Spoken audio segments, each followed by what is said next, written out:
There he is, Yes, sir. Jack Agnew. The one, the We're only. we're live, by the way. You okay with the sound and video? You tell me, can you hear me? Okay. Yeah, but I think you're kind of low. Let me see. Go ahead and talk. Let's see if you're in the green in Hello, hello, the. hello. Hello, hello, hello. Mm, It looks okay on my bar. it's just that on the last stream you were much lower than I was on the stream with Maybe you Tom can turn K. yourself turn yourself down. Well, I've already done that. I don't want to go down too much lower. I'm like trying to sit farther back from the mic, but I think we're okay. Well, Do you need a yeah, do you need a preview of the slides or you want to just jump into it? we can just jump in. Do you want to focus on one particular story in the anthology or you want Hmm. to try to Yeah, cover all of them? All right. I want to So we focus can on one. just there's slides for all of them, but you can just um pass over them or linger on them as you like. Good to Um, go? Yeah. yeah, I mean, I don't know unless I find something ready right now. I don't know how much I can really linger on each of these stories. Anyway, okay, That's let's go fine. with That's it. fine. Yeah, we can pass over Okay, them or not. okay. Yeah, let me do an official intro for the recorded version in 5, 4, 3. Hello, all you book burners, and welcome to another episode of Books Are Burning. I'm Mark Will, author, songwriter, and publisher in permanent exile, currently based on the island of Taiwan. And who's this with me? He looks familiar from the texting podcast. It is none other than my co host. Well, actually, Mark, you may be confusing me with someone else. My name is Jack Agnew, and I was decapitated in a factory accident um, in a place called Carstairs, which is in Canada, a small village. I was working at the Oh, Mr. Dowd's piano factory. So this is the I'm ghost of sorry. Jack Agnew. I'm sorry. I thought you were Tomek of texting fame, but okay. It's the ghost of Jack Agnew. Uh, Jack Agnew being a character from an Alice Munro story, which we'll get to in a bit. Now, let me just set this up quickly. The tagline of Books Are Burning is book reviews, author interviews, and more. And I guess you could say this is an and more episode because we're actually doing a reader interview. Tomek is a writer and content creator as well, but today I'm going to interview him about what he read in the previous year. We're now in year 2025, the year of the snake, baby. But we want to find out what he read last year, 2024, the year of the dragon. Actually, the year of the snake doesn't begin until January 29th officially, Oh, okay. but Interesting. yeah, Lunar New Year is January 29th. But since 2025 is the year of the snake, we can already start thinking in those serpentine terms, I guess. And yeah, yesterday I posted on Substack about this. It's called "Wise as a Serpent, Innocent as a Dove?" Question mark. Those are the watchwords for 2025. We made it. We survived the tumultuous year of the dragon. I'm a bit surprised that we're still here, but Looking we forward to live a to spicy 2025. yeah we live to podcast again. All right, so yeah, I'm planning a kind of series of reader interviews. We'll see how this goes, but I'm inspired by the great Henry David. That is Henry David Thoreau, or Thoreau, as some people call him, but I don't. Um, Chapter 3 of his Walden. I'm sure you've probably read that or at least excerpts of that, right? Um, Yeah. Chapter 3 is called Reading, and it's a beautiful, inspirational chapter on what he calls serious reading, like I guess you could say, the art of reading. And I'm trying to bring that back, in this Twitter infested world that we live in, with live streams and podcasts and Fuck live streams. Substack posts and what? Fuck live streams. Yeah, exactly. Even though we're doing one here, so it's a bit contradictory. But I'm trying to bring back the the art of reading single handedly and with a few trusted associates. So reading is I would call it a spiritual exercise. But I just want to share this quote from chapter 3 of Walden called Reading. This is Thoreau, and his concept of serious reading. He says, to read well, that is, to read true books in a true spirit, is a noble exercise, and one that will task the reader more than any exercise which the customs of the day esteem. It requires a training such as the athletes underwent, the steady intention almost of the whole life to this object. Books must be read as deliberately and reservedly as they were written. Any reaction to that? Well, I can just share my personal relationship to reading, and I think I'm one of the reasons I was hesitant to even join you today is I feel that for me, unless I'm reading a book for, let's say, for an episode of texting or for school, I often approach reading quite passively. Um, I remember how diligently you took notes, and I first noticed that in Korea, just the copious notes that you would take, and I think I even stole a couple of your styles of annotating at the time. But in general, You I've kind mean of given like up on doing books you borrowed from annotation. me? You borrowed from me, you saw how I underlined and Probably, and I think I see. yeah,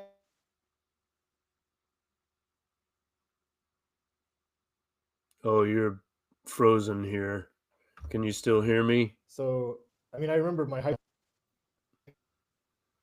Can you hear No, me? And I think you you're even described to me once used. what did I say? I can hear you fine, but my internet might be spotty from time to time. Yeah, you dropped out for a second, but I hear you now. You were saying Okay. you yeah. No, I just remember like my favorite high school English teacher kind of giving us a very basic method of note taking. Like one, we draw a line down the center of a page. One side would be for kind of character names and I think important plot points, and then the other side would be something like personal reactions. But either way, my point is that I don't read that closely for when I'm reading for leisure.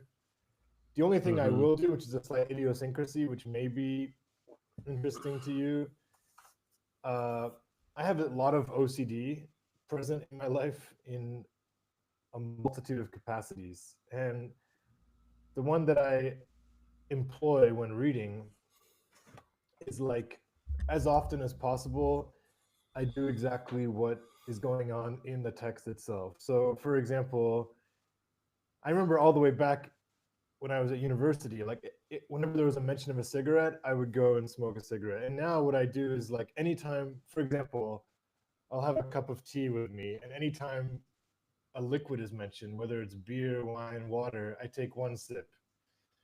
So it's like I play lots of like little games, or anytime a food is mentioned, if we don't have it in the fridge, I will put that food name if I think it's reasonable. If it's like in any way tempting, I'll put that food name into my notes, and then next time I go shopping, like I'll buy that thing. And if I'm with Liliana and she sees me buying something kind of strange, she'll be like, "Oh, it's for the game, isn't it?" And I say, "Yeah, yeah." So it like ends up kind of dictating a lot of my grocery lists. Or even if it says something like the character takes a shower, then like I'll go take a shower, and it's like a really comforting game that I play with books. So that's Is that to help you focus your attention, or are you trying to like get more into the text? Like maybe if you experience something that, say, a character in the novel you're reading experiences, it helps you like get inside the text more, a little bit. experience It's it more that. deeply. It's a little bit that, but it's more just fun. It's like Hmm. a fun game to see how it will affect my day, and like allowing randomness to kind of dictate my day. It's like it's the excitement of the jeopardy of what the text may bring. So like, Yeah. oh, the text is gonna like the text made me brush my teeth right now, or the text made me go out and buy some ham. So it like makes life a little bit of an adventure, an unexpected Hmm. adventure. So that's that's my idiosyncrasy when it comes to reading. But I like what Thoreau is saying, and I don't think it's overstating it to say that we are experiencing like a seismic shift in terms of society's attitude towards reading. Like I do think reading has dropped off and may continue to do so. It is sad. I mean, we see major universities right now completely dropping their humanities departments, of those notably being literature. I mean, that is just quite shocking, really, right? I mean, big time universities in England just dropping English literature as a field of study. Yeah. And Well, yeah. I guess it's up to us then to keep the tradition alive. Um, I did have a question about the game playing aspect of it, though. I mean, is it still possible to play the game seriously if he's talking about serious reading? Is the gamesmanship aspect, does that like prevent you from uh playing the game in earnest games? No, no, absolutely not. Um, yeah, I can Yeah, still, of course not. Of course not. yeah, Um, exactly. yeah. Well, also in chapter 3 of Walden, Thoreau makes a distinction between like the spoken word and the written word, and he obviously in that dichotomy he gives preference to the written word. He thinks it's superior, but that's interesting to think about in relation to like the popularity of audiobooks, right? Like if you listen to a book, or watch a video of someone reading the book, as I did this year, we'll talk about that in a minute, but is that taking it as seriously as reading it yourself? I mean, I know that like reading books on the iPad, reading ebooks, that I try not to do that these days, because I found that I just don't retain as much of the content as I do when I like read it on the page. I don't know why that is, but studies have been done which have shown that indeed that's the case for many people. And I don't know. I don't listen to many audiobooks. So, I mean, I make audiobooks and sell audiobooks, but I don't really listen to them myself. So, I'm not sure how that affects retention and engagement and so on. But I'm old school with the, paperbacks or hardcovers, and often a pen to mark those passages that I want to refer back to, because I know I'm going to use it later for something. Either now that I'm podcasting, I might use it for that, or, could appear in the next book I write, or some aspect, some piece of it might influence whatever I'm writing, you know. Sure. I would just say that slightly, idealistic what Thoreau's saying, and that's not being condescending to him or necessarily to discount it, but there's so many factors that influence a reading session. Like what time of day is it? How hard has your day at work been? What's your mood at the time? So each reading session is influenced by external factors, and to be able to approach a text with that kind of monk-like discipline, concentration, focus is a luxury, I would say, for most working humans. So we kind of have to make do sometimes, and accept that Yeah, the reading experience is necessarily an imperfect one.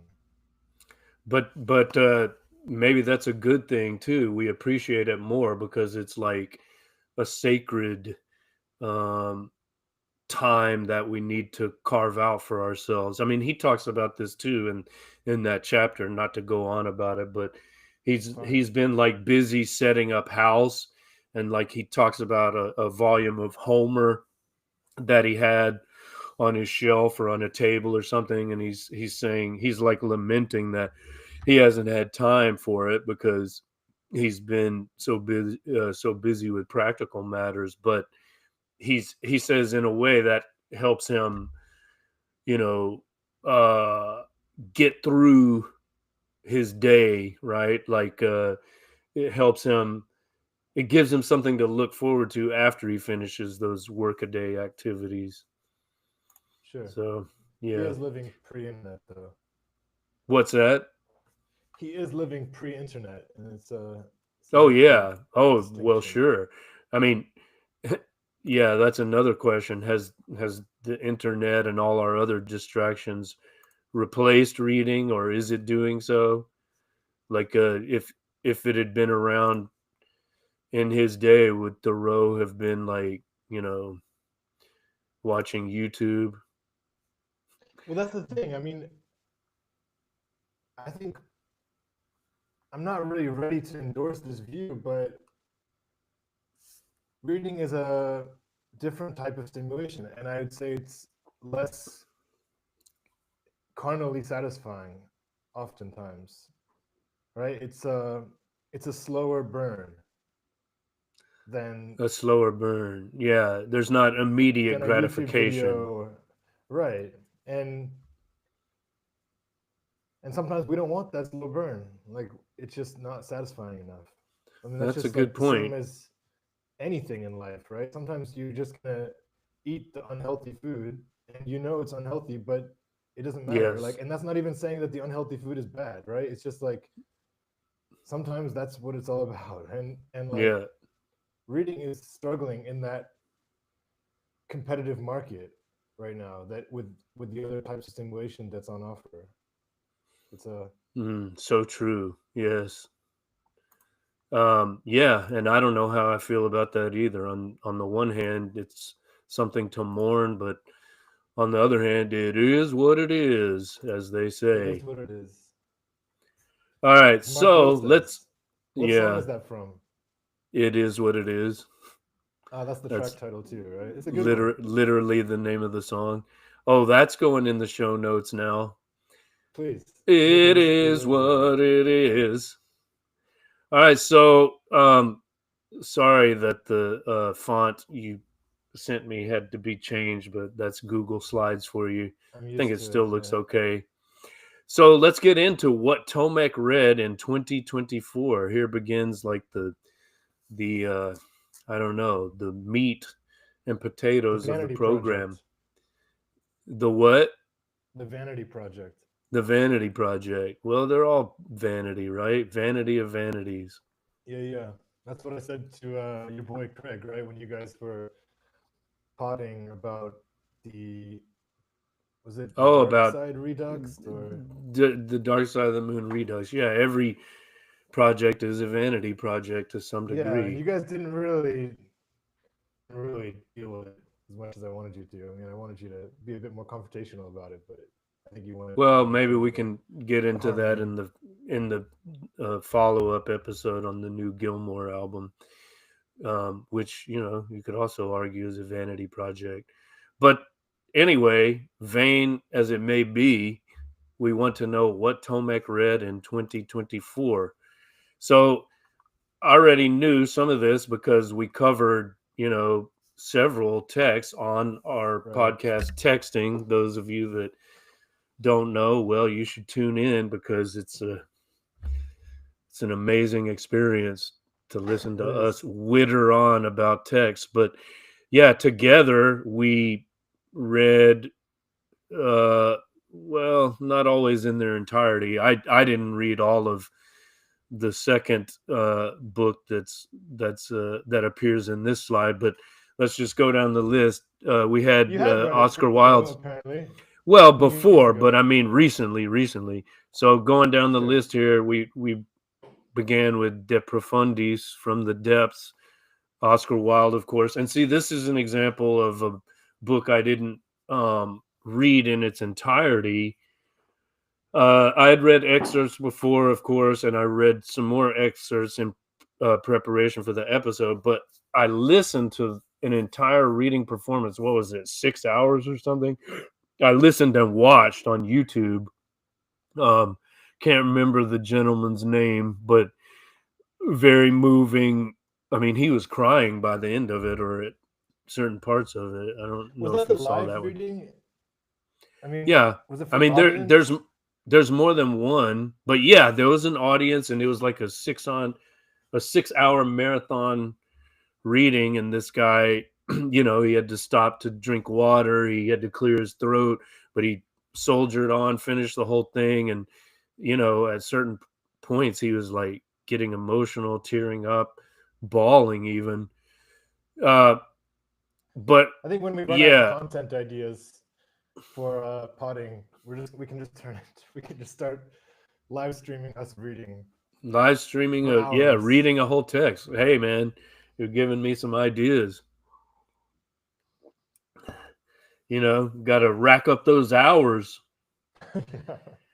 Um, but yeah, I don't feel. I think it was different. It was different from reading it, just like it's different from watching a Shakespearean play performed and reading it on the page. But in that case, I don't think I got any less out of it than I would have had I read the entire thing on the page. But it was just different. Let's say. Why are you Now, choosing to do that? what? To go with the audio version? What advantage does it have? Well, I did it in that case because it was too long. I couldn't read all of De Profundis before we recorded. We were doing an episode. I was reading something else, and I don't know. I didn't have time to sit down and read it all. So I just, like, in my spare time, I could just play the video on my phone and then pick up where I left off when I had more spare time. But is that because you didn't have a text version? Yeah, and that was another issue that I found, like, excerpts online, but like not the whole thing. And I wasn't able to. I didn't have time to finish reading it in its entirety on the page. I read, the passages that I scrounged online, but not the whole thing. But I listened I to the get it. whole thing. I'm trying to understand exactly. Like I can guess, but I'm trying to understand exactly like how does that increase the pace? Is that because when you're reading physically, you might reread and that would slow you down, or Yeah, because and you and I'm a slow. yeah. I think I'm a slow reader, and I stop, I annotate, I reread. Yes, and when you're listening, you can occasionally tune out and don't feel like you miss too much. You kind of, it's kind of like skimming. You know. But then, how can you argue that it's as deep of an experience? Well, because in that case, because, like, it was being performed. So like when there's a passage of great emotion and the reader voice actor is like breaking up, it rivets your attention. Sure, but you were trying to say that it's exactly on par with. No, I'm not saying that. I didn't say that. I said it's different. But I Listener, you go don't. back and check what he said. All right, we're gonna fact check that. Okay. Did So what I said? I'm It's just feeling like exactly the same. I think I said it's different. okay. I think you said that it was no less. You didn't lose anything by doing that. Uh, I'm getting a message here saying that your reception is not good. I'm hearing you, but I don't know. The message is from Riverside or from one of Uh, our. oh yeah, no, that's from someone in the chat. Yeah, Okay. yeah. I don't know. I can hear you, so we'll Hello. see. I can see my mic up as well, so hopefully in one of the Yeah, uploads it'll be yeah. present. When you talk into your earpiece, there, it's clearer. But I'll hold the earpiece. okay. All right. So yeah, Quixote. That was you read that in its entirety. Um, long, long ago, I read, at least the first half. The Wasteland, that was your first introduction to the text. A Taste of Honey, that was, I think, for both of us, the first experience. Um, and that too, I listened to the radio play and just read excerpts. So, I was just gonna our say that. yeah, Sorry, one final way that we can read, which I find particularly enjoyable, is to listen and read at the same time. So it ensures that pacing that you need when you know you're pressed for time. yeah. But you're also able to yeah, to interact with I think the I actual word. I think I did that with A Taste of Honey. I did have like a Yeah, written that's text how I did Taste of Honey as well. as I was listening. So that And I especially for a play, I think that's useful.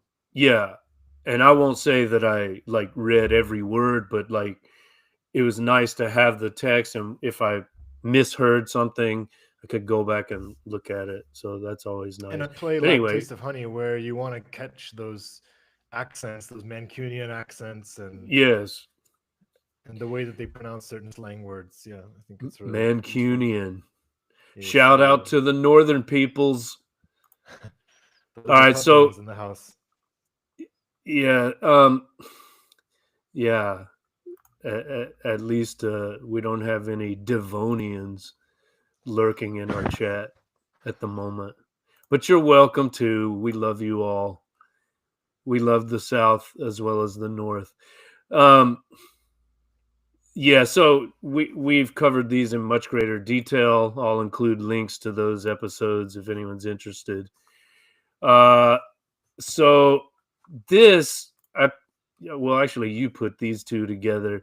We all know you took that trip to the dirty South, and we're talking about the eastern Georgia, not the state in the U.S., but rather the country uh, over in your neck of the woods, Georgia, with its beautiful script.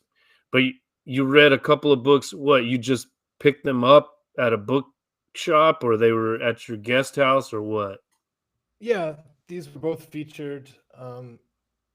I find that when you go to different countries, there'll often be a section where they're hyping up their local authors, particularly those who have been translated or have written in the original English. Mm-hmm. Um, and that's always like a way to enhance your travel experience, right? Is to read some local text to kind of Absolutely. avoid just having a blinkered vision of the country. So these were both very fast reads, so quite a modern prose, lots of dialogue, and both of them had the Georgian characters interacting in foreign settings. So that was nice too, because you had the juxtaposition of how a Georgian might experience something with how Americans would. Or, for example, in the Literature Express, the premise of the story is that there have been some kind of grants given for different, fairly well-known writers from all across Europe to convene on a train that would make pit stops, and then this collection of writers would give readings and interviews. And of course, because they're all writers, they're all fairly eccentric, and you get lots of hilarity and soap operas throughout. I think you'd definitely enjoy that one. So this Yeah, is and the you see Literature the Express by that's the Lasha Literature Express. Bugadze. Yes, and in American Fairy Tales, Dato Turashvili is studying in the U.S. I can't remember which state, but he's also on some kind of grant to work there and study there with writers from all over.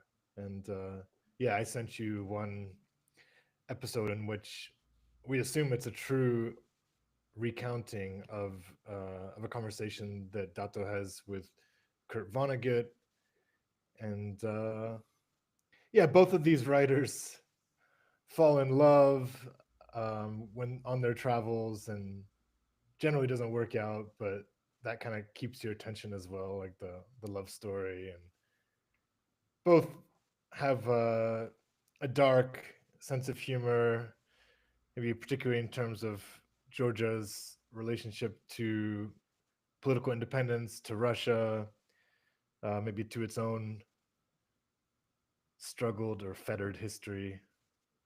Yeah, definitely recommend them. And I think both are alive today. Both are prominent public intellectuals. Okay, so again, those of you listening, it's American Fairy Tales by Dato Turashvili and The Literature Express by Lasha Bugadze. Um, yeah, the anecdote that you shared, I was trying to find that today, but I couldn't in our chat. I don't know if you maybe you sent a voice message reading the passage or whatever, but it was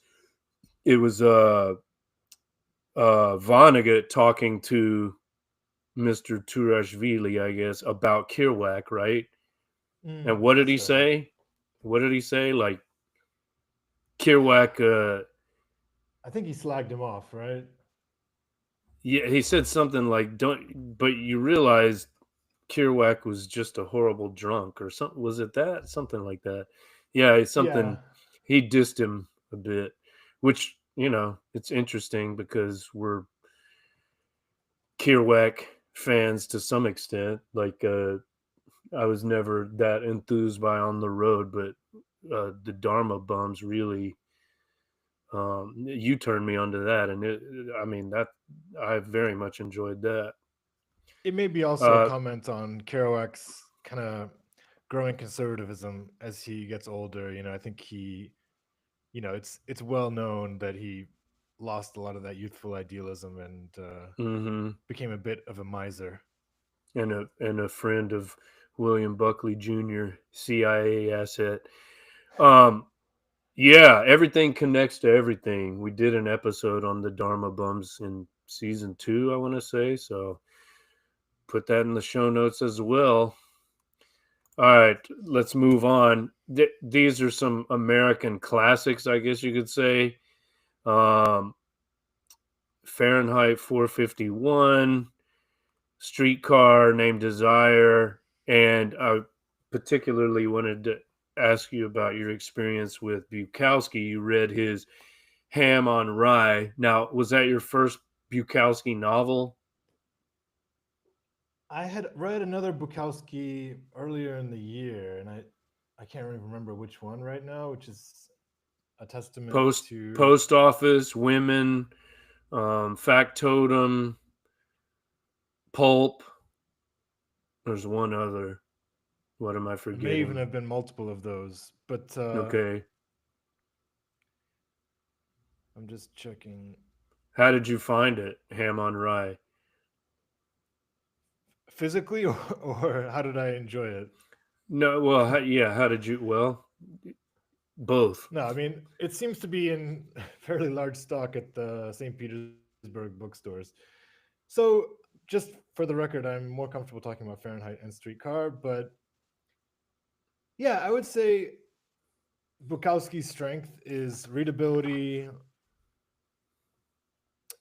stimulating, comical. I guess Hamon Rai, and again, I didn't do much prep for this episode, but if I remember correctly, you get quite a bit about his childhood, which I Yeah, think that's is right. a nice antidote to a lot of the more sourly, kind of grimy stuff that you get out of Bukowski. You empathize with him more when you see like how loveless his childhood was.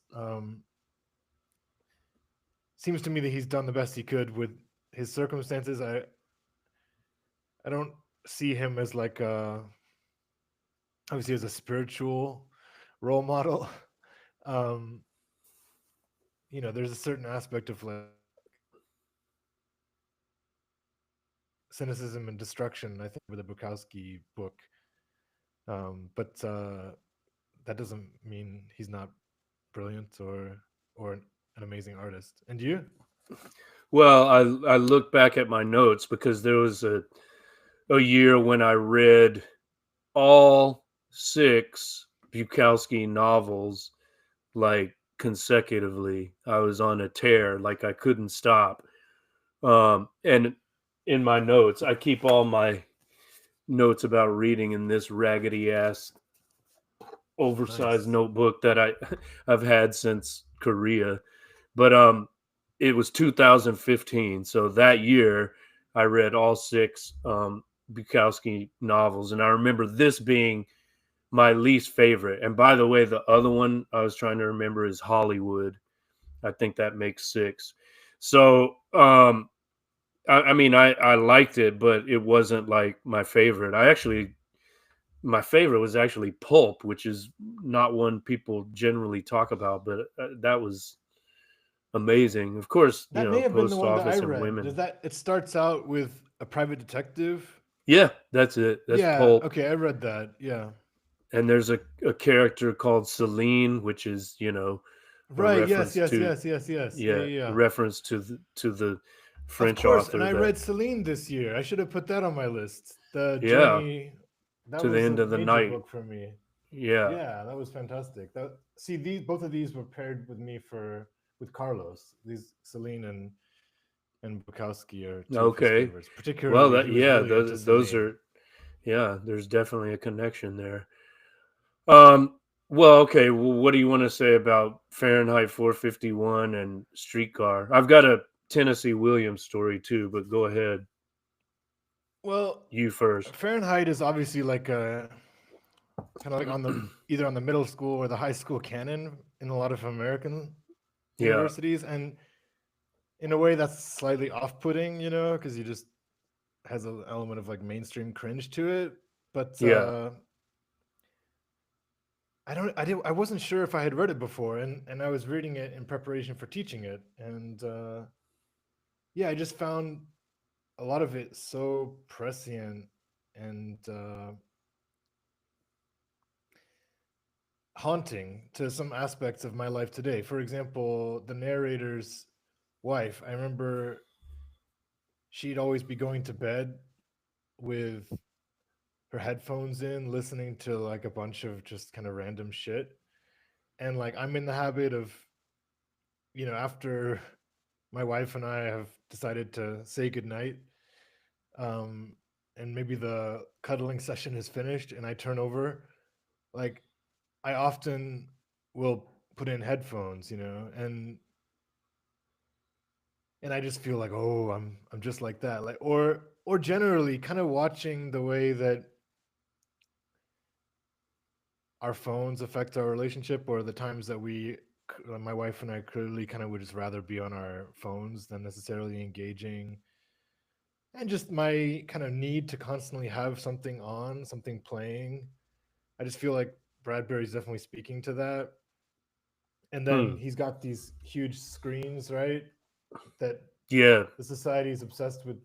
First you get one wall screened, and then you get the ultimate is to have all four of your walls like with huge screens, and just like that's incredible foresight. I mean, this is like, if we think about the Black Mirror as the screen, of course, not necessarily just the Yep. show, but it's like, yeah, he was right on with this stuff. And coming back to the start of this podcast, talking about the need to preserve reading. I mean, that book is all about that, right? So, Oh yeah. uh, so yeah, it was powerful in many ways. It was very compelling in a lot of ways that made me uncomfortable with my own lifestyle, and probably that's a good thing, right? When something's making you question and speaking to your reality. Well, I like you.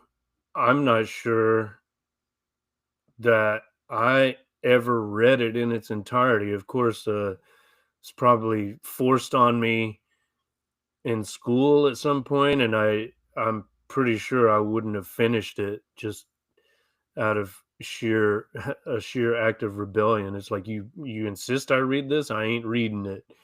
Um, I have seen the French New Wave movie version. Is it Truffaut or Godard?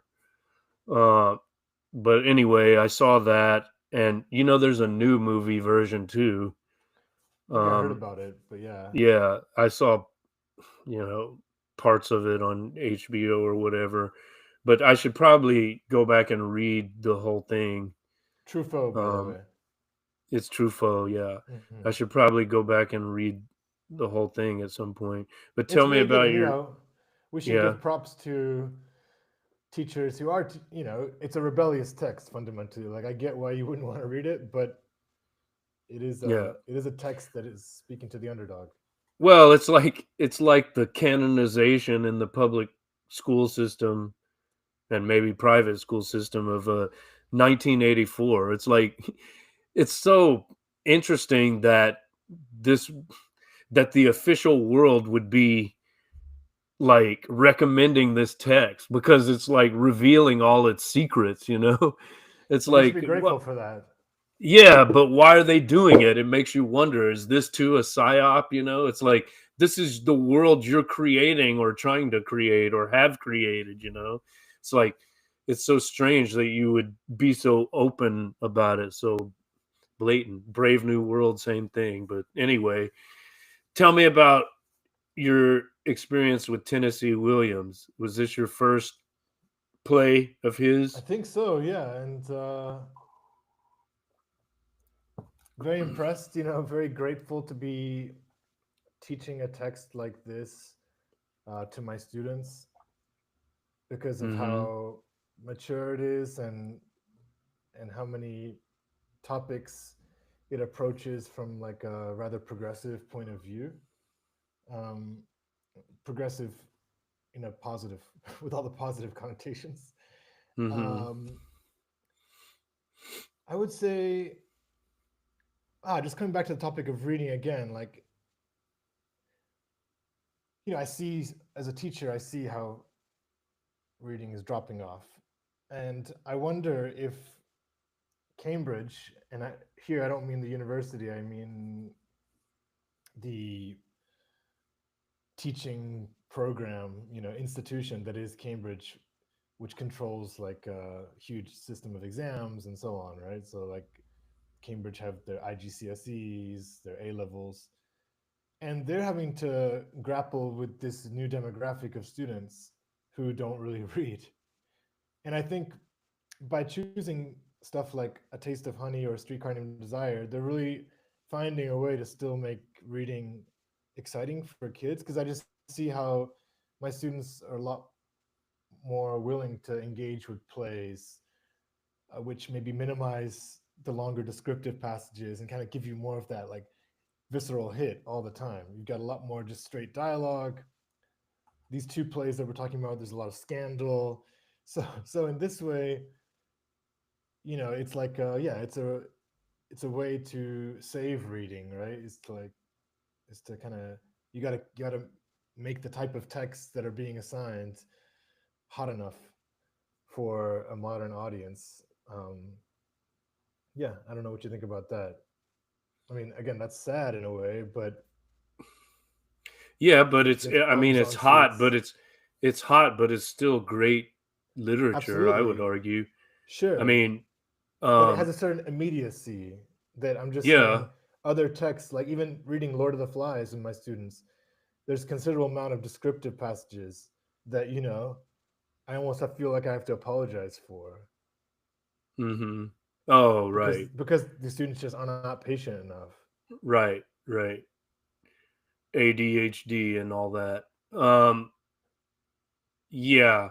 Well, I mean, I was just going to say like I remember very clearly. I think this was my first experience with a streetcar named Desire, although it may have been Cat on a Hot Tin Roof. But I saw the film versions first. I Mhm. saw uh, the Paul Newman, Elizabeth Taylor Cat on a Hot Tin Roof. I saw the Marlon Brando, Vivian Lee Streetcar, and I became for a brief period a Tennessee Williams fanatic. And I went to the library and I checked out like his collected plays, and I read all of them, man. Like, Sweet Bird of Youth, Night of the Iguana, and I watched the films. That was kind of like there was a period of time when I would like, maybe it started around the time I watched Kubrick's, what is it? Clockwork Orange, and then read the Anthony Burgess novel, and like I had this Mhm. idea that I was going to be. I was in. It was my first year of graduate school, and I had this idea of being like some hipster literary film guy. Like I'm gonna compare and contrast. I'm gonna write a paper and go give a talk at a conference that'll blow their minds. When of course that's like the most obvious thing in the world, but youth is an excuse for everything. But anyway, I would watch the film version and then read the actual play, or read the play first then watch the film version if one existed. And I think I ended up like reading all of Tennessee Williams, and I loved it. I thought he was, So, what do you and think it still was that? do think he's brilliant. What do you think? What were the qualities of his plays that you found most compelling? Glass Menagerie, that's another, of course. Um, just well, he was greatly influenced by Lawrence, and you know, I still am influenced by Lawrence, and that time I was just getting into Lawrence, and so By the just way, sorry to interrupt you, but really yeah, quickly, Robert's made a couple requests for us to take on a Lawrence text this season, my buddy Robert. So Robert in he's suggested, Italy, yeah, so he's requested either, what is it, In Rainbows? No, that's the Radiohead. The the Rainbow? rainbow, the Okay. rainbow, The yeah, Rainbow, or not Women in Love. What are the Sons other? and Lovers, Sons and Lovers. Yeah. okay. I mean, that's probably more appropriate for Books Are Burning than texting, but I'm down for it if you are. That'll take I've read more them all, but it would take a preparation long time. time to, yeah, to reread because it's been a few Yeah, years. yeah. Um, Sorry. So he was influenced by Lady Lawrence. Chatterley. What? Maybe we could do a Lawrence. Actually, if he wants Lawrence, I got the perfect Lawrence text for texting, and I've been thinking about doing that actually since season one. So okay, we'll do it, but it's not going to be one of the novels if I'm choosing. Okay. But anyway, um, but it's about novels, so maybe everyone can get what they want. But yeah, just the frankness with which he dealt with, sexual matters. In the Hollywood version, it's like not really clear. You don't. It's like, wait, what's going on with Brick and whatever his male friend's name was? Like what? It's not clear that like that guy was in love with him and maybe there was a homoerotic relationship, but yeah, it's the maybe one of those hot components that you're talking about. Like it's a text that well, and Streetcar too, named Desire of all things, right? Like, yeah, maybe it's the sexuality of it, but also the dialogue and the uh depiction often of southern um venues, venues is not the right word, but southern, Climes. yeah, characters and milieus. Um, of course, with the Night of the Iguana and so on, you've got more exotic locations. But yeah, there was a. I remember there's like the mention in the play. You don't get this in the movie, but in the play, like the one of the female characters talked about how she was out on a boat in a river with this Australian guy and basically jerked off. Like I don't know if he pulled a Louis C.K. and asked her That's to I watch, was or about to say that.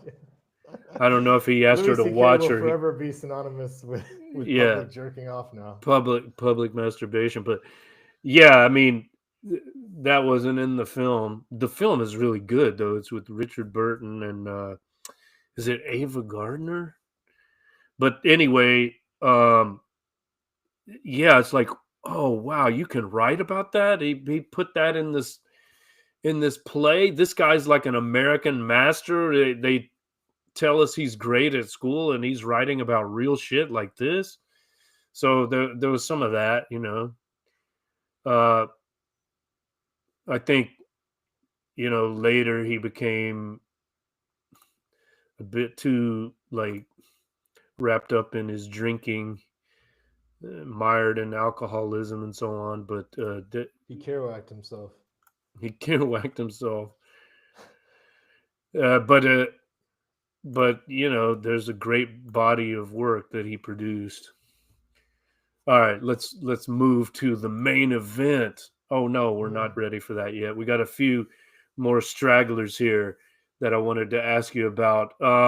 Desire by Murakami. Everyone loves Murakami, don't they? Wild Sheep Chase. Um, I know you read Kafka on the Shore, And I read as IQ84, which I think is his did longest I. book, And and I how was loved it. that? Oh, really? Fantastic. Yeah. Okay, I still need to read that. I bought it and then I gave it to someone and so I didn't read it, but okay, that's good to know. But Desire you were less impressed with apparently. I don't even remember it here, really. So there you go. That's Yeah, so my that deep says analysis. something. Okay. Well, so we'll put that on the do not recommend list. What about Frankenstein in Baghdad? I was just watching a George Galloway video titled Frankenstein in New Orleans or something like that. Is it similar? Or are we talking about like a jihadist that was trained by the CIA or something? I think it's well written. It's interesting premise. So you've got like first of all, I love the story Frankenstein, and I've Yes. taught it in different incarnations for the last few years. Um, I Shout know out that to was one of Mary your Shelley. skills. Absolutely. Um, and in this text, you get a nice tragic view of Iraq post US, and that's kind of what I was looking for. And so you just see what a disastrous urban wasteland it is now. Oh, so we weren't greeted as liberators? So I don't remember the But minutia don't of the worry, plot, but we're getting it right now in Syria, so don't worry. You yeah, know, it's Afghanistan, Iraq, Syria. Yeah, we yeah. I'm not figured it sure out. that it kept my attention that well throughout, but I think that the premise was interesting of this kind of person that was kind of created out of the rubble of Baghdad and then became invincible and went on these different kind of bizarre missions. But again, this is gonna reveal my passive reading. So let's move on and just say that I'd give it But two and a half stars. is it 2.5 stars? Okay, that's what I was looking for. So that's Better premise than Frankenstein. actual experience. Yes. Well, it's like when I read Garcia Marquez Memories of My Melancholy Horrors, and the best thing about it was the title. Like the title was fantastic and the reading experience was terrible, very disappointing. But we're talking about here Frankenstein in Baghdad by Ahmed Sadawi, 2.5 stars. How about the Flaubert or Flaubert, A Simple Heart? Not a work I'm familiar with. I think what all I'm gonna say is that I like these kind of cute small editions of books that you sometimes find at bookstores. That they'll be like near the Yeah, cashier, and yeah. so I think both Desire and the Flaubert are very portable. Um, hmm Vintage uh, minis, says the Desire, the Murakami book. Vintage minis. yeah, so this is a book about the working life of Félicité, a maid employed by Madame Aubin. I'm definitely not reading this right now, by the way. A not so easy to get along with widow, and she's kind of living a very humble and depressing existence. And then one day she receives a parrot from a guest, and then this parrot kind of becomes her raison d'etre. And after it dies, she gets it stuffed and like worships it. And I think again, a nice premise. I wouldn't necessarily say you're gonna miss out too much by not reading it, but let's move past the texts Tom feels insecure about discussing at length. Isn't there a book called Flaubert's Parrot? Like when you mentioned the Possibly. parrot, yeah, I think there's. I don't know anything about it, but I heard that title, so that's Yeah, probably there the is. It's a origin. novel by Julian Barnes that was Julian shortlisted for the Barnes, right? Booker Prize So in so it has 1984. to be. It has to be referring to this, right? Interesting. Mm. All right. Um, yeah, let's get to the main event. And it is this anthology of Alice Munro stories that you read. Um, Alice Munro, the Canadian Chekhov, um, Yeah, I came across that 2013. today. Yeah, 2013 Nobel laureate. Yep. 2013, I want to say. So this edition included the stories The Moons of Jupiter, The Progress of Love, Differently, Carried Away, Hate Ship, Friendship, Courtship, Love Ship, Marriage, and Inside of the Lake, as well as the Nobel Prize presentation speech. So you can Not just by her though. oh no, okay. I thought it was Oh gonna be no. like it's it's the Oh, it's the by Professor committees. Peter England. Yes, I was Yeah. hoping it'd be her speech because that tends. I think the writer's own speeches tend to have more flair and like more profundity. Yeah. But Well, whatever. that's probably on the Nobel website. We can link to Okay. that. Show notes, Monroe's Nobel acceptance speech, if she gave one. And we did a Nobel acceptance speech once on texting, didn't we? Do you remember that? I do, and Harold Pinter, we've covered all ground. We're very thorough, like good Enneagram fives. All right. Let's see. So yeah, talk about as many or as few of these as you want. Just whatever you want to share. Impressions, your favorite one. Um, oh, before we do that though, I'm sure you saw this. You know about this? a little The bit, but I'd love for you to give me a Okay, refresher. this is kind of a downer to read before we like examine her actual work. But hey, we live in the age of cancellation. We already like canceled Gauguin. Well, I don't know if we canceled him, but we addressed the controversy, right? So Got to do it here with Ms. Monroe. Says on 7 July 2024. Remember, Monroe died last year. I want to say in May. So on 7 July 2024, shortly after Monroe's death, her youngest daughter, Andrea Skinner, revealed in an essay in the Toronto Star that her stepfather, Gerald Fremlin, had sexually abused her starting in 1976 when she was 9 years old and ending when she became a teenager. She says she told Monroe about the abuse in 1992. After learning of the abuse, Monroe separated from Fremlin for a few months, but ultimately went back to him. According to Skinner, Monroe said that she had been told too late, loved her husband too much, and wanted to stay with him. In 2005, Fremlin pleaded guilty to sexual assault and received a suspended sentence and probation. Monroe's biographer, Robert Thacker, was aware of the allegations, and Skinner reached out to him before his biography was published, but he chose not to include them in the book, deeming them a private family matter. Ooh, controversy.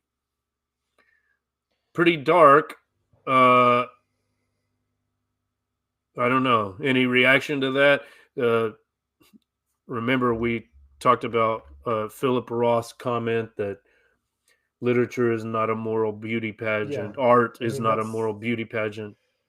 Yeah. that's the only response I can really give. Hmm. Yeah, I I'm Well, considering her yeah. as a writer, not as a noble human to try and Yeah. Yeah. follow. I mean, hey, I've got a copy of the Marquis de Sade's Juliet on my shelf, so who am I I to mean, if we're just judge speaking others? about that, of course it's depressing. Yeah, it's not, you know, as I say, it's a downer before we start talking about her literature, but got to take the bad with the good, I guess. All right, so anything you want to say about the Moons of Jupiter? This is like the title track of an album. It's the Moons of Jupiter from the collection called the Moons of Jupiter. And those who know Monroe, I mean, did she ever write a novel? I'm not sure that she did, but she's And just for certainly the record, best I known think for her short you stories. I wanted before because I wanted to tell you a quick intro as to how I got this book Yeah, and my connection with Monroe so far, and I think that perhaps I think you're much better versed in her work. So that's because this is my first encounter. So I just want to say I was in a bookstore in Tbilisi looking for a bargain book. You can see the price there, stickers still there. So it was 18, and I forgot the name of the Georgian currency, but yeah, 18 of yeah, those, which I think is 18 of those. about $5 maybe. Is pretty cheap. All right. And yeah, it's not exactly what I would consider like a sexy book to read, like in terms of old white lady, kind of looks like cover of Good Housekeeping or something. Yeah, And yeah, not but something but I would. but look what was going on in her house. Well, that and I do feel a certain regret sometimes. You may not think it's significant to care that much about diversity in one's reading, but at the same time, I think you probably do strive for that to some extent. And it's not to fulfill some quota or something, but I do notice, like for example, when I made my list, I do notice the lack of female voices, or it's it, and it's not that I want to read a diversity of voices so that I can say I've read diversity of voices, but it's just so that I can get a more rounded picture of the human experience, right? Of So course. Yeah, yeah, it's so Bakhtein's heteroglossia, you want all these different voices speaking. The yeah, dialogic imagination that he found in Dostoevsky. so I was happy to get a different voice, and that kind of made me stubbornly buy this, even if didn't and the 18 price. But uh Yeah, so my mom knew her. I think you know her, but I didn't know her, and the only disadvantage to this particular series is that because it's like a more disparate anthology than meaning I've heard that what she tends to produce are what's called a short story cycles. I'm not Hmm. sure if you're familiar with this term, but the definition I found is it's a collection of short stories in which the narratives are specifically composed and arranged with the goal of creating an enhanced or different experience when reading the group as a whole as opposed to its individual parts. Of course, it's like Yeah. what I'm saying. Is it If you like think of earnest it games, Mark Will? Genuine exactly, question. No, that's a genuine question, by the way. I'm not just it taking the it it piss. absolutely is. I was not going to say that because we can only have so much self promotion, but absolutely, it's conceived like each piece can be read on its own, but when you read the entire collection, it's a different experience. And this is also, true of like uh certain albums, concept albums. Like I said, you can think of the moons of Jupiter, the story, as like the title track of the album or the book, the short story cycle collection, The Moons of Jupiter. You know what I mean? So Right, but you yeah, can't you really can. do that with this book. That's my point, right? Because this is more like a greatest Yeah, hits. yes, there you go. It's a greatest hits compilation, but that's fine. Because after you read this sampler, you might want to go back and read, each short story collection or cycle rather. So, yeah, fair point. So, how about the But my moons of question for you Jupiter? as well, Oh, before I yeah. jump into this, is are you familiar with any of the stories from this collection? Um, let's go story by story. I'll just tell you now what I've got on my shelf.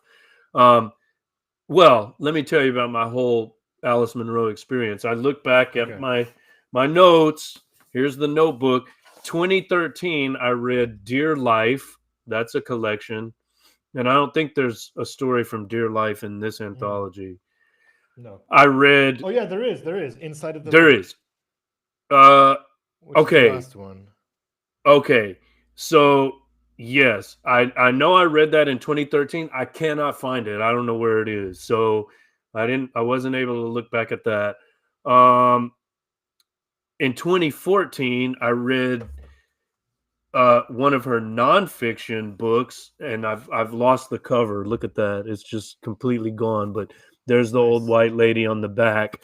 This is called "The View from Castle Rock," and this is it may be the I've read three of her books, but this may be my favorite. It's nonfiction, and it's about the her uh Scotch Irish roots, right? Like she's descended from these Scotch Irish uh people who immigrated to Canada, and so she goes back to it's called The View from Castle Rock. She goes to this place in Scotland called Castle Rock and like traces her ancestry.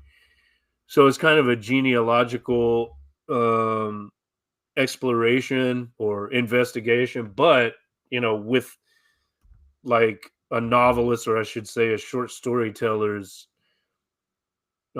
sense of Sensibility. detail and narrative. And yeah, so that I really like that. I can't tell you why. It just maybe because I've got like Scotch Irish heritage too, and so that kind of felt personal to me in a way. And then at some point, I can't find it in my notes, but I know I read it because here it is, Open Secrets. And the first story in Open Secrets is Carried Away, which is That's the in one I your want to talk collection. about today. That's the one I Okay, want to talk good. about. Yeah. Now I just flipped through the pages. I think I might remember the story that you want to focus on, but let's see. But do you want to just skip over these others? I mean, we can just like Yeah, let's skip mention over the them. others. So, oh, can I You ask can about the? appreciate the AI art if you want. That's what I was going to ask. They're AI generated, right? What did you say? Like you this is like some kind of wood sculpture motif you've got going. What is that? Yeah, so let me just I'm trying to remember which website I used. I used Adobe. Magic Studio? So this is no, this is Adobe, which I prefer. Um, Mhm. and they give you all these prompts. I'm just opening it up right now so I can just like explain what I did. What I did. So you described the image you want to generate, and for each one, I just used the title itself, and I like didn't allow myself to do anything except for the title. Yeah. Um, and then you get a huge number of options. I think because I don't have my VPN on right now. Anyway, so I chose as like my four preferences. I had like graffiti, uh, cubism, wood something, and then another. And then I don't know if it was combining those effects or giving me one of each, but yeah, it Yeah. gives you four per search, and Prompt. then Yeah. you can, That yeah. they I really like this style. Wood, I guess you would call it wood mosaic or something. Interesting. Yeah. I read somewhere that like readers prefer AI poetry to. Did you see that article? No, but I wouldn't be surprised. But I will That's say also, which is very strange, like I was asking ChatGPT to summarize some of these stories for me today to just refresh my memory, and yeah. they would make very it made very obvious mistakes, like inserting character names that just didn't exist. Yeah. Um, and so that's a little bit alarming, like why it continues to make very basic mistakes like that. Well, I'm not But anyway, surprised. That's a feature, not a bug. Remember, Henry Kissinger and Eric Schmidt wrote a book, which, according to Whitney Webb, I haven't read it, but they one of the goals is to get people to doubt their own sanity and powers of reason and logic, And so, if the AI says it, you can accept some stupid idea because you don't trust yourself. So maybe that's one of the well, hopefully purposes. those errors will remain, for the sake of me as a teacher, so that when students are, introducing names that are not even in the text, I can be like, Yeah, well, yeah, right. so, yeah. No substitute for the real thing, at least not now. All right, so yeah, we do like the artwork, but the moons of Jupiter, nothing to say about that. Next on the list is the title I don't track want to say from it's the. nothing to say about that. It's, Yeah, okay. but it's We'll just we don't have not time to focus on do it. detailed. Yeah. Yeah, the Progress of Love title track. What's next? Differently from Friend of My Youth. That's an interesting image there. Hmm. Um, oops. Carried Away from Open Secrets. Okay, so that's what we're going to focus on. I've got it here. Tell me about Carried Away. Let's see Sure. It's if. by far the longest story in the collection. Um, Mhm. comes through at a nice 47 pages, and the protagonist's name is Louisa. Mhm. Does that ring a bell? She's a I s- librarian. I saw that. Yeah, just flipping through today. Yep. Okay. And it's divided into four sections. So section one is called Letters, section two, Spanish Flu, section three, Accidents, and section four, Tall Puddle Martyrs. I saw Um, those headings. Yes. okay. So Spanish flu. That's very you know, coronavirusy. yeah, and it made me think of that because at one point she insists on keeping the library open despite all recommendations not to. And There you go. That's right. but initially, what seems like an act of valor turns out to be just a mechanism for her to arrange a meeting between her and myself, Jack Agnew, who never Okay. shows up. So, Jack Agnew, I am a soldier serving in World War I, and I have developed a crush on Louisa, although I don't even know her name. So I just refer my letters to someone called the librarian, but these letters do get to her. And we begin a correspondence, which becomes increasingly romantic to the point where I declare my love for Louisa. She sends me a picture, and I claim that I'm able to. Just a headshot, I think so, yeah. no And no nipple. unfortunately, no. Although maybe she managed to squeeze that in, no pun intended. Hmm. Um, but yeah, so this correspondence begins, which I excuse by saying, "Oh, it's a good chance I'm going to die anyway, so I can say whatever I want," kind of thing, without social fears. And I come from the same town as the library where Louisa works, I like how you're and committing to the role. yeah, Keep yeah. keep going. That's great. So Louisa is anxiously checking the papers to see if I've died or not, and seems like I haven't, and then it seems like I've returned. So if I've returned, where am I? And Mm-hmm. Louisa doesn't know what I look like, so all she does is just kind of maintains vigilance at the library, hoping to find me there, and for good reason. But tragically for her, one day she reads in the local newspaper that I've recently married, and that's the first that she hears. Then, sometime later, she receives a little note, ostensibly from me, which Mm-hmm. says very briefly something like, "Sorry, I was already engaged before I left for war." So Mm. you feel for Louisa, and yeah, that would be that's the first section. Um, we get various narrative jumps, and Louisa is any of this ringing a bell, by the way? Yes. Okay. Yeah. Louisa lives at this hotel throughout called the Continental. It seems like throughout anyway. She encounters different people there, um, and you kind of get some subtle comment on social attitudes towards gender at the time. You've got very early on, you've got this dentist who had shown an interest in her, but had told her he had never before seen a woman touch wine or spirits. Yes. So, I saw in a that way, today.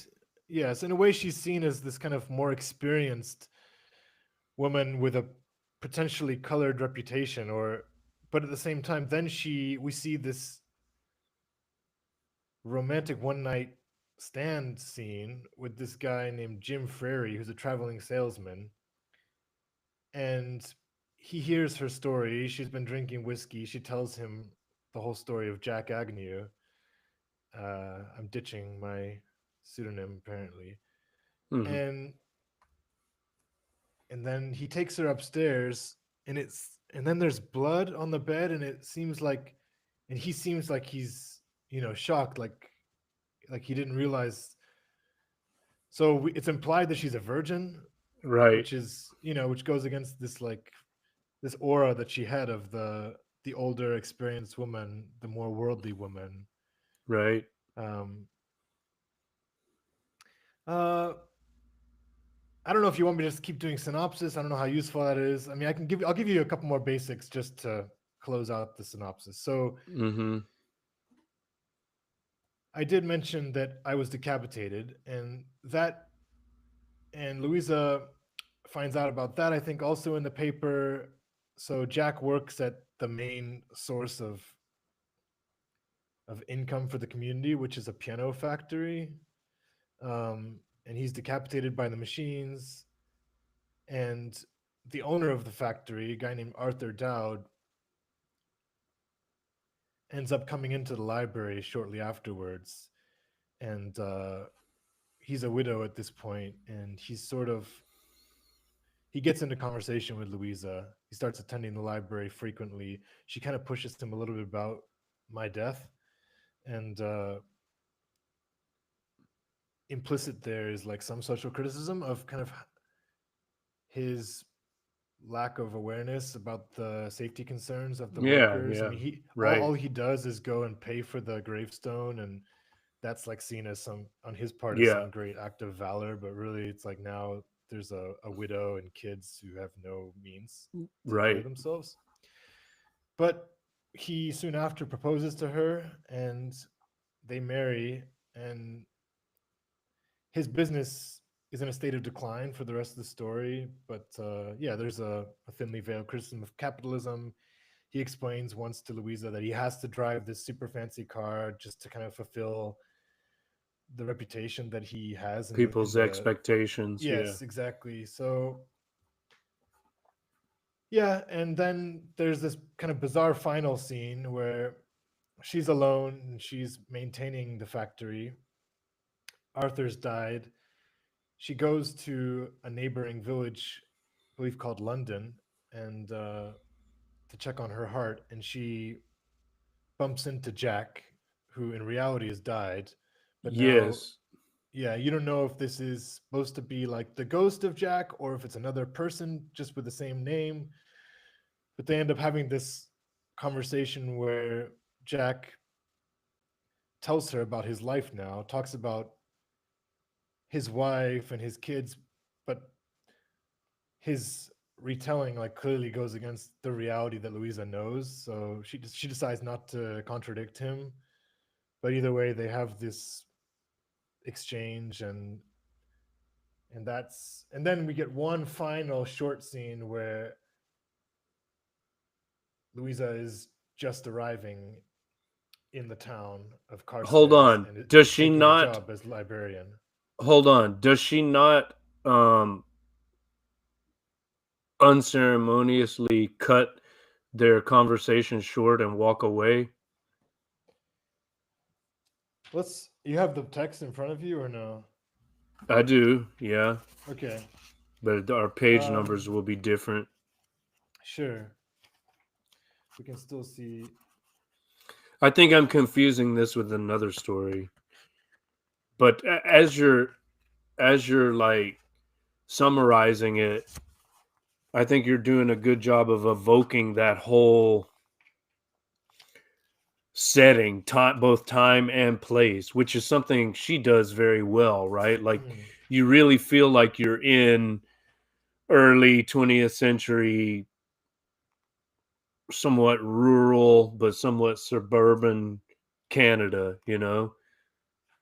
So she has a very strong sense of place and time, Yeah, which and I saw her. it's a it's it's a beautiful thing, you know. It's like I really feel like I'm in that kind of provincial world, you know. Yeah, and I saw her in an interview after she'd won the Nobel, and the interviewer was kind of asking kind of a silly question, in my opinion, just like, "Oh, does this rural setting?" And I think, what is the setting exactly? I can't remember it. I wrote it down. I even it's quite. I know it's just outside of Toronto. It says something with an H, Hudson or Huron. Let's see if I can find that here. Huron, like Lake Huron Yeah, near that's there. right. Yeah, so um, Huron County. Yeah, the interviewer was like, "Oh, does this really provide you with enough substance for your stories?" And she said, "Well, of course. Like here we've got just as much drama, and the human experience is fertile ground, Yeah, yeah. regardless." And that's certainly true. I have a Canadian friend from that same general area. He's also a writer and musician, but he says, you know, she nails it. Like the her descriptions of the people and the landscapes and the life in these little villages and towns. Um, it's just dead on. Mm. So that's, and I can believe it. Like I really feel like I'm transported to that world. Have you been to Canada? Yes, I've been to Montreal, but that's not the same thing, and probably it's a lot of it has changed since the time that she's writing about, or like most Yeah, of but what she writes about. I've never been there, and I kind of feel like it's slightly mysterious. I mean, it's like Hmm. on the one hand, we're tempted to just see it as an extension of the U.S., but it's obviously its own thing. And Yeah, yeah, so she's capturing like a unique Kairos. yeah, and I was just gonna say this is like one of the, for all its faults and corruption, the Nobel Prize in Literature does introduce us to writers maybe we would not have read otherwise, and she's probably in that category. Um, I know she had a reputation and she was known and beloved by some, especially like so-called feminist writers, but until she won the prize, I didn't seek her out. So, and that's happened with other authors too, like Oe Kenzaburo, the Japanese writer. I read several of his books, and I wouldn't have otherwise, if he hadn't won the prize. Um, Elfriede Jelinek is another. um, Gal from China, like that prize for all of its corruption does introduce us to like writers which would otherwise be obscure and maybe unknown. Yeah, I'd like to even suggest that you and I possibly tackle a book called Flights by the Polish author Olga Tokarczuk. And I believe she won the Nobel Prize, or am I tripping? She may not have won actually, but she's definitely won. She won the Booker, but no, Hmm. she did win the Nobel Prize. I'm sorry, Recently, just right? not I think sure. I heard of her. Yeah, Yeah, Olga Nobel Prize Literature. yeah, I'd be down for that. 2019, I guess she won. It says was awarded the 2018 Nobel Prize for Literature in 2019. Okay, yeah, Yeah, that was because of they were having a controversy at the time, sex okay. scandal, and money or financial misbehavior, irregularity. Something that I think you would enjoy if you revisited the story, if you don't remember, is there is a considerable amount of intertextuality. So Hmm. that takes place in, first of all, Jack. He uh, he continues to visit this library weekly, kind of without her seeming to notice, and he doesn't even check out books officially from that point on. He just kind Hmm. of takes them and returns them. But the books that he's reading are quite noteworthy and are indicative of his state of mind, and also another thinly veiled criticism of capitalism. So he's reading Bertrand Russell's The Practice and Theory of Bolshevism. Mm. And then he ends up getting offed, by the factory. So I think there's a lot Yeah. being said there. And then G.K. Chesterton's What's Wrong with the World. Um, we also know that Louisa's a big fan of Thomas Hardy, and that the way that she describes Hardy, I would say, is She's also she's is probably also speaking accurate. for Monroe, right? Exactly, and she says Yeah. that I had a deal of time to read when she was in the hospital. My favorite authors are Thomas Hardy, who is accused of being gloomy, but I think is very true to life, and Willa Cather. I'm not familiar with Willa Willa Cather, but Cather. Yeah, yeah, yeah. Cather, okay, but I guess she Yeah. wrote some pioneer books. But Yeah. yeah, so this idea of gloomy but being very true to life. I'm not sure how gloomy Monroe's texts are, but there's definitely a sense of like stark realism, and Mm-hmm. aversion to sentiment. Well, there's that kind of Hardy-esque melancholia transported to the new world, I guess you could say. Hmm, nicely Yeah. put. Yeah, I'm feeling like nostalgic just hearing you revisit this makes me want to dip back into Open Secrets, but I really wish I could find Dear Life because I think I remember enjoying that more, but I don't know what happened to it. And I Sometimes think this books just podcast is a disappear. testament to how much richer texts are when discussed afterwards, because Hmm. something like this, it's very easy for me, the passive reader, to read and just kind of put down and it's just stimulation for the moment. But then that when you're responsible to another person, so it becomes much more enjoyable and more real. And So did we I get kind win of you over? Are you glad you did the pod after all? I am glad. Yeah, yeah. That's I just great. often feel like I'm not doing service to the mission as I'd like to, but No, it's okay. not at all, man. Imperfect is It's our been paradise. great. Hashtag Wallace Stevens. Okay, show notes. All right. Co-reality. Uh oh, was that mentioned in a That's one of co-reality? the imperfect is our paradise. Wasn't that one of your choices for May have opening been. quote, or may have been mine, but All right, so next we have hate ship, friendship, courtship, love ship, marriage. What a great title. Another title track that's from the collection. Um, we'll just pass over that unless you want to say something. Inside of the Lake hey, okay, from Dear Life. Um, anything to say about that? mm-hmm. I think you might be frozen. You Friendship, there? courtship. I like you were You're breaking up.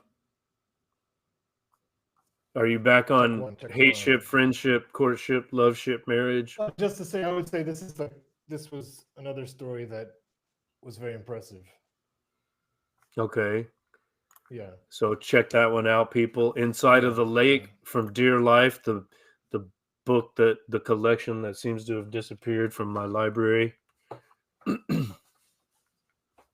yeah. Not as impressive. Okay, not as impressive. So I mean the focus was um carried away, carried away from Open Secrets. Hmm. So check that one out, people, and let us know in the comments here or on Substack what you think of Alice Munro and any of the other texts we discussed. Um, Absolutely. yeah, we're nearing the end of the broadcast. I'm Mark Will. You can find me on Substack at Mark Will Wright, WRITE.substack.com. Tomek is also on Substack. That's tomekb.substack.com. And this is on YouTube streaming now, and we'll have an edited version up soon. That's YouTube at Mark Will Wright, WRITE. Um, I guess next time I'll see you, we'll be doing an episode of texting, but more on that later. Um, you're welcome to come back to Books Are Burning anytime. You got a longer text that's not really, a texting kind of text. We can read it and discuss it here if you like. Great. Book reviews. That's Be one of the things we do up in this bitch. be a pleasure. All right. Thanks for joining me, Jack Agnew, aka Tomek. I'm Mark Will. This has been Books Are Burning. See you next time. Peace. Boom! With the delay, that was probably